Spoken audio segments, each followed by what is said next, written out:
La Banque africaine de développement traverse une crise sans précédent. Tout part de janvier 2020, quand un groupe de lanceurs d'alerte saisit le comité d'éthique dirigé par le japonais Takuji Yano à propos de 16 allégations portant sur des violations de procédures dans les recrutements, des rémunérations et des passations de marchés publics. Au centre des accusations, le Nigérian Akinwumi Adesina, président de la Banque africaine de développement, élu en mai 2015 et jusqu'à la révélation de cette affaire, archi-favori dans la course à sa propre succession qui devait avoir lieu lors de l'Assemblée générale annuelle décalée à fin août 2020 pour cause du coronavirus. Financial Afrique avait reçu le document des lanceurs d'alerte dès le départ et était en train d'analyser le jeu des acteurs quand l'article de notre confrère, le journal français Le Monde, paru le 5 avril 2020, mit le feu aux poudres. En réaction, le président Adesina contre-attaque et, dans une monumentale interview diffusée sur RFI le 10 avril 2020, soit 24 heures après le webinaire, avec un certain nombre de médias africains dont Financial Afrique, réfute ce qu'il considère être des allégations fallacieuses et déclare que la vérité se fera jour.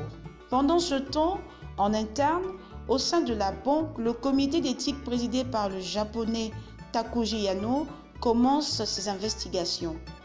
Ce comité a-t-il commis une erreur de procédure en transférant le document des lanceurs d'alerte non pas à l'agent judiciaire de la banque, mais aux administrateurs? C'est l'argument que l'avocat de Adesina, Eli Whitney de Beauvoise, ancien directeur exécutif américain de la Banque mondiale, entre 2007 et 2010, devenu avocat et lobbyiste établi à Washington. À ce propos, les échanges entre Maître Eli Whitney de Beauvoise et le comité d'éthique sont éloquents. L'avocat américain accusera le comité d'éthique d'avoir nui à la réputation du président de la Banque africaine de développement. Dans les couloirs, il se dit que les lanceurs d'alerte étaient briefés par l'administrateur américain Steve Dawn, détenteur d'informations clés en sa qualité de président du comité d'audit. Finalement, le comité d'éthique rend son verdict et disculpe entièrement le président Adesina de toutes les charges portées par les lanceurs d'alerte. Principale cause avancée, ces lanceurs d'alerte n'ont pas fourni les informations supplémentaires que le comité d'éthique a eu la délicatesse de leur demander. Le 5 mai, le président du Conseil des gouverneurs de la BAD, Mme Kaba Nialé, ministre du Plan et de Développement de Côte d'Ivoire, transfère les conclusions de l'enquête du comité d'éthique aux gouverneurs en leur demandant expressément de bien vouloir endosser les conclusions du comité d'éthique et d'exonérer le président Adesina de toutes les accusations. Un enfant du peuple, le président avec son équipe. On a été en Côte d'Ivoire, on a vu comment ça s'est passé. Il est en train de faire le meilleur miracle au Cameroun. Nous voici, les Nyamangwala, le petit peuple avec le président qui nous a chassés. Adesina et son équipe, notre enfant amoureux. J'ai dit que la BAD avec le petit peuple.